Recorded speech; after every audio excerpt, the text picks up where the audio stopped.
नमस्कार दोस्तों, मैं अमित साहू।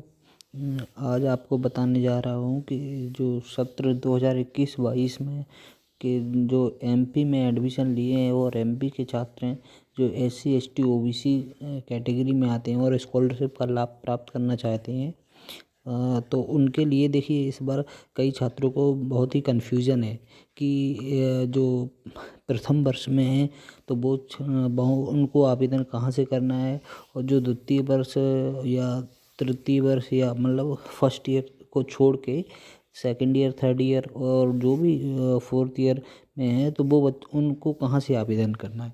तो इसके लिए देखिए मैं बता देता हूँ आपको, ऑफिशियल लेटर बता रहा हूँ।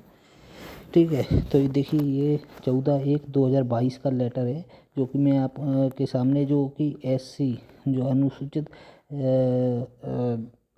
जाति एवं जनजाति एससी एसटी के लिए है, फीस कैपिंग के लिए 2021-22 के लिए। तो इस लेटर में आप जैसे कि देख सकते हो कॉलेजों को फीस कैपिंग के लिए बताया गया है और इसमें लिखा हुआ है विषय अंतर्गत लेख है कि सत्र 2021-22 में अनुसूचित जाति पोस्ट मैट्रिक छात्रवृत्ति योजना को नवीन आवेदनों हेतु एमपी टास्क पोर्टल के माध्यम से संचालित किया जाएगा।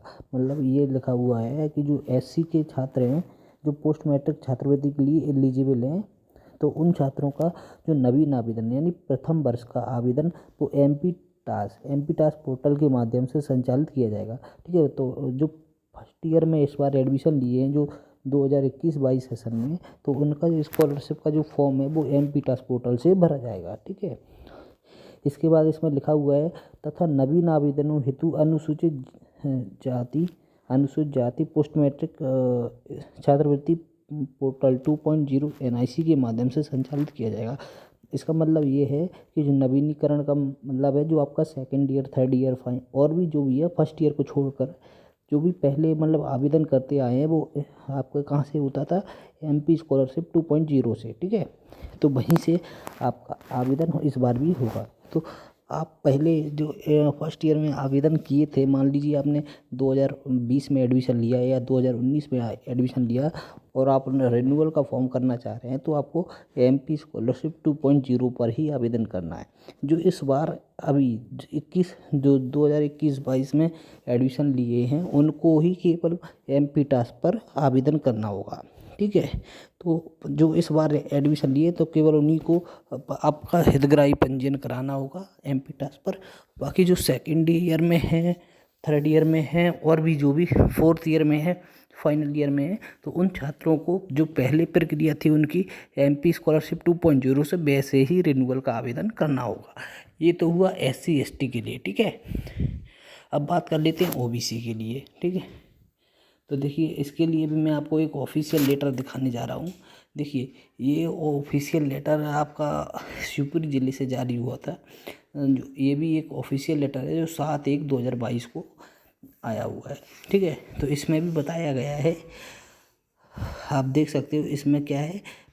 आयुक्त पिछड़ा वर्ग एवं अल्पसंख्यक कल्याण विभाग भोपाल के संदर्भ में पत्र क्रमांक 1 के द्वारा निर्देशित किया गया है कि विभागीय योजना के अंतर्गत पिछड़ा वर्ग पोस्ट मैट्रिक छात्रवृत्ति वर्ष 2021-22 में नवीन आवेदन हेतु नए सॉफ्टवेयर एमपी टास्क के माध्यम से लाभ प्राप्त करने हेतु सर्वप्रथम समस्त हितग्राहियों को स्वयं का प्रोफाइल पंजीकरण कराना होगा।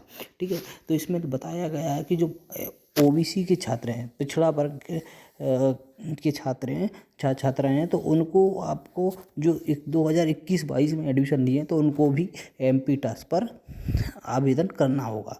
ठीक है, और इसके बाद लिखा हुआ है यह पंजीकरण हितग्राहियों द्वारा स्वयं, इंटरनेट कियोस्क और एमपी ऑनलाइन लोक सेवा केंद्र और नागरिक सुविधा केंद्र अथवा विभागीय अधिकारियों द्वारा किया जा सकता है। ठीक है, तो अब ये जो हितग्राही प्रोफाइल पंजीयन होता है वो आप एमपी ऑनलाइन या अपनी को स्वयं के मोबाइल से और कहीं भी जहाँ पे इंटरनेट अवेलेबल है वहाँ से कर सकती है। ठीक है, ये लिखा हुआ है। इसके बाद लिखा हुआ है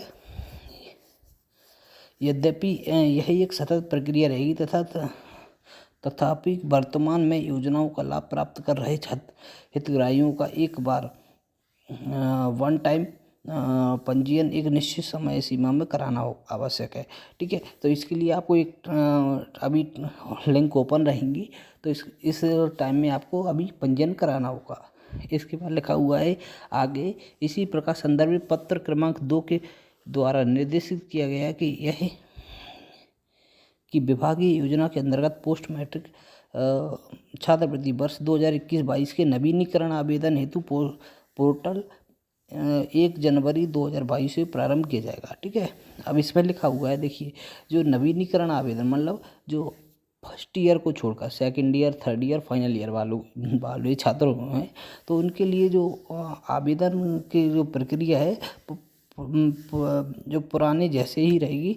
तो उसके लिए आपको कहाँ से अप्लाई करना है, जैसा SC वालों के लिए बताया, वो MP स्कॉलरशिप 2.0 से। ठीक है, तो मतलब कहने का मतलब मेरा ये है कि इस बार जो भी एडमिशन लिए हैं 2021-22 में, चाहे वो SC हों, ST हों या OBC हों, तो उनको MP टास पोर्टल है जनजातीय कार्य विभाग का, वो वहाँ से स्कॉलरशिप के लिए आवेदन करना होगा। ठीक है, और जो 2021 के पहले एडमिशन लिए, मतलब आपका 2019 में एडमिशन हुआ है, 2018 में हुआ है या 2020 में हुआ है, तो उन सभी छात्रों को MP स्कॉलरशिप 2.0 से ही आवेदन करना है।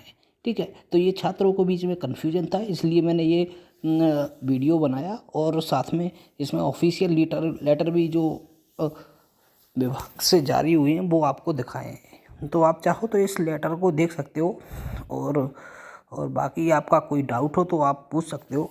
ठीक है, और जहाँ तक है आपके जो छात्रों को कन्फ्यूजन था कि स्कॉलरशिप का आवेदन कहाँ से करना है, तो आप शायद मेरे हिसाब से आपका मैक्सिमम डाउट्स जो है क्लियर हो गए होंगे, और आगे की जैसे ही आवेदन होते हैं तो उसके बारे में मैं आगे जो भी नया नोटिस आएगा आपको जानकारी देता रहूँगा। धन्यवाद।